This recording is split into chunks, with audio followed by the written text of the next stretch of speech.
Donc l'intérêt de l'action collective, c'est que ça permet d'inverser le rapport de force, puisque par exemple un demandeur qui a subi un préjudice de l'ordre de 50 à 100 euros sera en général dissuadé d'aller obtenir réparation devant les tribunaux, puisqu'il aura des frais notamment d'avocat importants,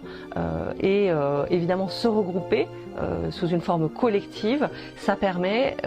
effectivement d'avoir un poids et puis de pouvoir bénéficier d'honoraires réduits d'avocats. Le nombre évidemment fait la force et c'est vraiment tout l'intérêt de ces actions collectives. Tout l'intérêt de ces actions collectives, c'est de pouvoir redonner une vision de justice et d'éthique dans les actions qu'on porte,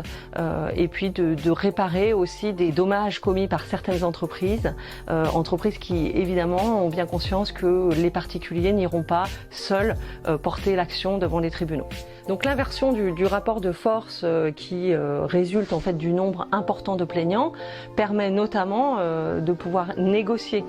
et donc transiger avec les entreprises qui sont visées par l'action collective, puisque les entreprises risqueraient un préjudice de réputation important, et donc elles auront évidemment intérêt à transiger plutôt que à ce que l'affaire soit portée publiquement devant les tribunaux.